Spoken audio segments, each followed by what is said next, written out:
Turabaramukije mwe mwese musanzwe mukurikirana ibiganiro vya Ganawe TV twizera yuko mumeze neza aho muherereye hose ku munsi w'ejo w'Imana tuje kuba turangiza igihe cy'isaha 3 z'ijoro equipe ya Real Madrid yaje kuba itsinda equipe ya Espanyol Barcelone ibisindo bigera kuri 2-0 vyaje kuba vyinjizwa n'uwitwa Vinicius Junior nyuma yo kwinjiza revyo ibisindo bigera kuri 2 no mukinyi w'umunya Brazil Vinicius Junior yaje yinjira mu mateka y'abakinyi 8 bakiniye umugwi wa Real Madrid bashoboye gukwiza ibitsindo 200 mu masezo agera kuri 5 akurikirana akaba yinjiye mu rutonde rurimo uwitwa Raul Gonzalez, Paulinho, Hugo Sanchez, Ferenc Puskas, Alfredo Di Stefano, uwitwa Cristiano Ronaldo ndetse na Karim Benzema. Hakaba hiyongeye ko rero uwitwa Vinicius Junior aho no mwaka w'inkino wa 2025-2026 nabaje kuba kwiza ibisindo 200. Ivyo rero akaba bikoze mu myaka 5 ikurikirana y'inkino mu Real Madrid, kandi ibintu byifashe neza ku ruhande rw'uwitwa Kylian Mbappe aho bakunze umugwi wa Real Madrid atako barishimira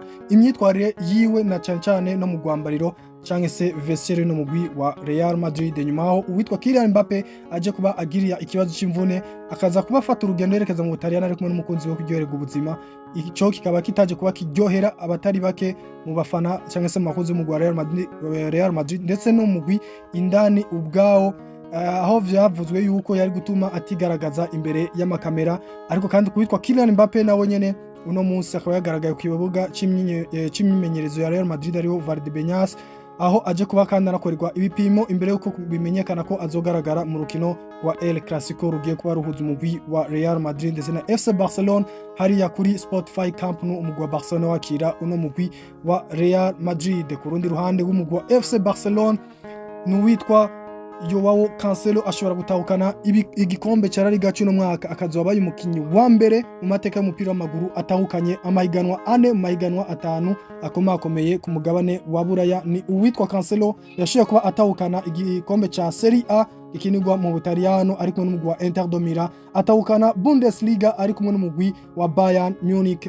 atwara Premier League ari kumwe n'umugwi wa Manchester City. None uno mwaka akaba agiye gutahukana ikindi gikombe cya La Liga ari kumwe n'umugwi wa FC Barcelone. Mu mugwi wa FC Barcelona kandi inkuru ikiravugwa ni nyuma baje ko batsindira umugwi wa Osasuna Pamplona ibisindo bigera kuri 2-1 ku munsi wa gatandatu je kuba turangiza. Ni equipe FC Barcelona rero yaje kuba ikwiza inkino 10 itsinze muri La Liga yikurikiranya. Ivyo reka vyaheruka gukorwa mu 2016 bikozwe n'uwitwa Luis Enrique ico gihe yamenyereza no mugwi wa FC Barcelona.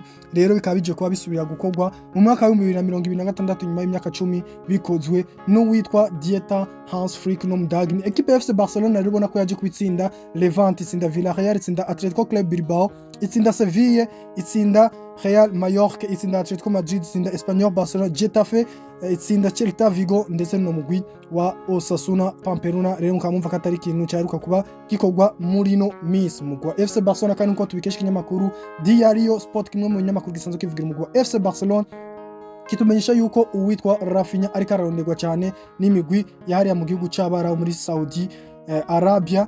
Bivugwa yuko rero vyiteguye kuba bitanga imiliyoni zigera kuri 90 z'amanyaburaya bamukura muri uno mugwi wa FC Barcelona ndetse agahembwa n'umushahara ungana miliyoni 30 z'amanyaburaya. Uwitwa Pini Zahavi umwe mu basazo hagarariye uwitwa Rafinha mu bijanye no kumurondera amasoko, we akaba yaratanguye ibiganiro no migwi, ariko uwitwa Rafinha wewe akaba yifuza kuba aguma mu mugwi wa FC Barcelona. Nandi makuru yaje kuba asohoka avuga ko muri noci tugiye kuba tujamo canke se rino dirisha ryo kugura n'igurisha ry'abakinyi, bivugwa yuko ari umukinyi akomeye ashobora kugurishwa ava mu mugwi wa FC Barcelona. Kurinda twaraba uyu mukinyi bavuga uwo ari we.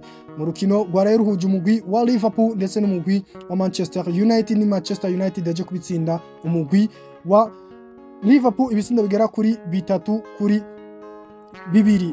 Ibi byavuye muri go rukino no kuvuga ko equipe ya Manchester City murantunga equipe ya Manchester United yari maze imyaka itari mike idashobora gutsinda umugwi wa Liverpool hanze ndetse no muhira. Ivyo reka bije kuba bikorwa n'uwitwa Michael Carrick nyuma y'imyaka igera kuri 10 equipe ya Manchester United itazi gutsinda inkino zose kwari zibirwanze n'ubwo muhira equipe ya Liverpool, ariko ubona ko bije kuba bikorwa n'uwitwa Michael Carrick. Nyuma yo gutsinda kandi equipe ya Liverpool, ni equipe ya Manchester United yacikatisho ubwo nyene itike yo kuzokina igikombe cha Ligue des Champions nyuma y'imyaka 3 badashobora kugaragara muri no higanwa rya UEFA Champions League.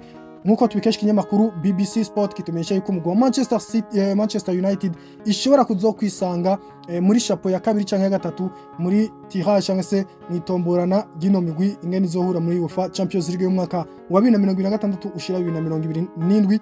Rero bivuga ko equipe ya Manchester United ishobora kuzohura n'imigwi ibiri ikomeye mu mwaka uza UEFA Champions League. Muri ino migwi bashobora kubavuga nka equipe ya Bayern Munich, PSG, Real Madrid, Barcelone canke Inter do Mira. Mu mugwi wa Manchester City naho haravugwa isohoka ry'uwitwa Nathan Ake nyuma yuko agiye kuba atangaza yuko agiye kubava muri no mugwi wa Manchester City.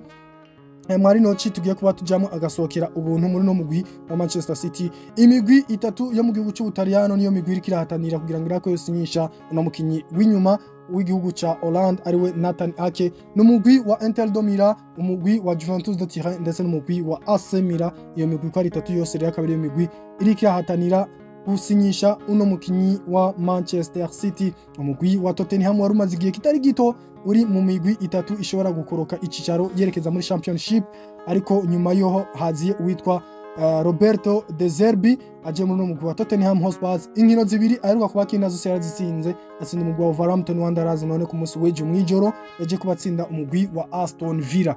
Nyuma yo gutsinda rero umugwi wa Aston Villa, Tottenham Hotspur yaje kubiva mu migwi itatu ya nyuma iva mu kanya ca 18 iza kubiza mu kibanza ca 17, maze umugwi wa West Ham United buza kuba ariwo ukoroka uja mu kibanza ca 18. Nuko twaraba yuko byariko biragaragara ko equipe ya Tottenham Hotspur ishobora gukoroka icicaro ikisanga muri Championship, ko vyo bigiye kuba bihagarara ino equipe kaza kubandanyiriza muri Premier League.